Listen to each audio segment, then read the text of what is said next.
A 103 million rand PPE tender awarded to Zakheni Strategic Supplies by the Gauteng Health Department has now been declared unlawful and invalid. So the Special Tribunal has also ruled that the company pay back all the profits from that 2020 contract. It found that the tender breached constitutional values of fairness and transparency, and this followed a probe by the Special Investigating Unit into the matter. In fact, let's get to the details on this. SIU spokesperson Kaizer Kganyago joins us via our video link this morning. Kaizer, it's great to have you with us on the program. You'll correct me if I'm wrong here, but this is the second PPE tender that is under question for its fairness, involving the former presidential spokesperson somewhat and her family, Khusela Diko. Yes, I can say, I'm not sure whether it is the second one, but I can say that it is one of those that comes up. And this particular one, it is a company called Zakheni that is owned by Mr. Sangoni, who is related to the former spokesperson of the president. Mm-hmm. But in this particular instance, that was not a real issue on the matter. It was just the issue of fairness.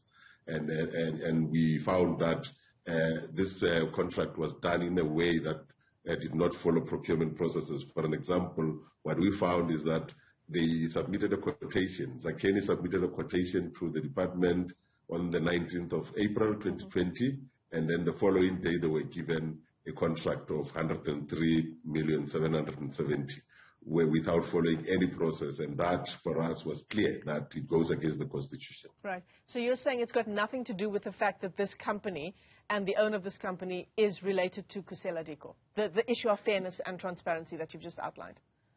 Definitely. That is just an indication to say this particular person, yes, is related, but also you'll remember the same person was involved in the K manufacturing matter that we had with the Lettler matter, if you remember at that point. Just remind us of that, Kaizer. Yes, in the same breath, there is another contract that we took to the Special Tribunal, which is the Lettler one, where this Sangoni guy was involved in that one also, because he was involved in the K Manufacturing, which was a company that was involved with Lettler construction with the same PPE processes in Gauteng.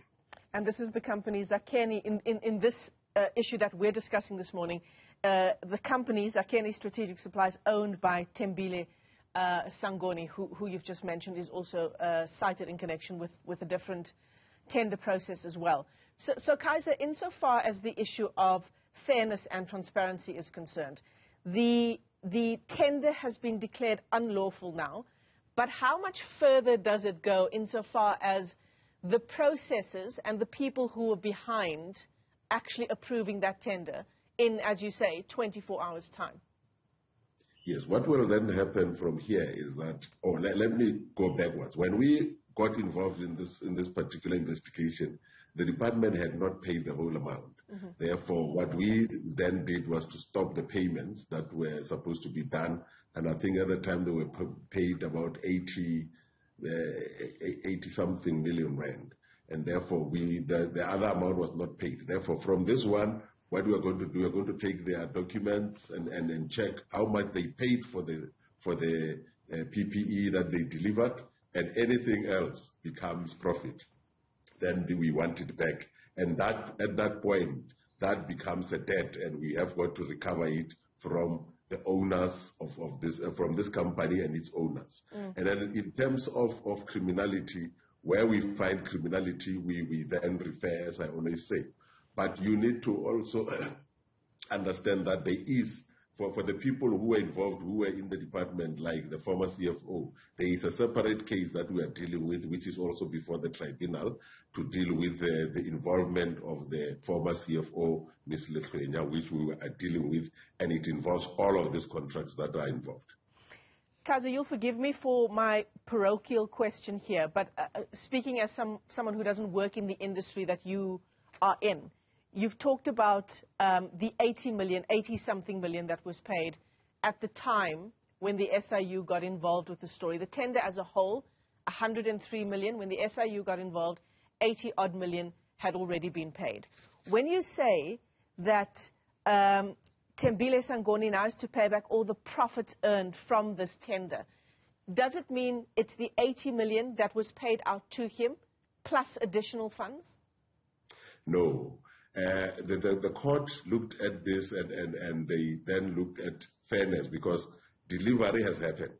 They have paid for some of this PPE and they have delivered it. Therefore, they are not going to be disadvantaged. That is why the court is saying that we will make sure that what you paid or to buy the PPEs that you delivered is not taken away from you because that is the money that you have paid to pay, but to buy this. Therefore, the difference, which was supposed to be your profit, will then have to be returned to the SIU because if you are not allowed to benefit from an unlawful contract, now the contract is unlawful, we can just say, let's say you had 10 rands and you paid 5 rands for buying this equipment, you will keep the 5 rand and then we take back the 5 rand which are supposed to be the profit. Right. Yeah, I understand. Kaizer, insofar as criminality is concerned, on the part of Themible Sangoni and Zakheni Strategic Supplies in getting this contract irregularly, what's the process there in terms of a sanction? Does it stop at paying back what would have been the profits, or is there a further criminal investigation that takes place? For us, it is an outcome that we want, which is the issue of getting back the money and taking it back to the department. Therefore, the law says that when we find criminality, and in this particular case, because the investigations continue, therefore, if we find criminality, we'll refer, and then the NPA will then take this matter together with the Hawks to look at the criminal side of things and to see whether whatever was done, there was any criminality that was involved, and then take it to prosecution. We don't get involved at that point because we will just help them with the evidence that we have found when they need the evidence and if they need our investigators to be witnesses in this matter.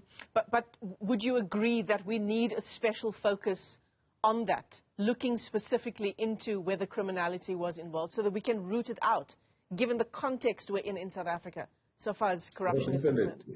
Yeah. Definitely. We have got to root out this, and if there's criminality, we've got to take it all the way because it is important that we get to the bottom of this. But obviously, because of the mandates that we have, we discuss some of these things when we are at the ACTT, which is the Anti-Corruption Task Team. Therefore, we look at all of these things and make sure that each one of us in this value chain, take the responsibility that they have and take it forward. But we are not going to infringe on each other's mandates. And this is an important story given the context of corruption we're in our country and also the context of the state of Gauteng health. Kaizer Kganyago, let me thank you for your time this morning, spokesperson for the SIU.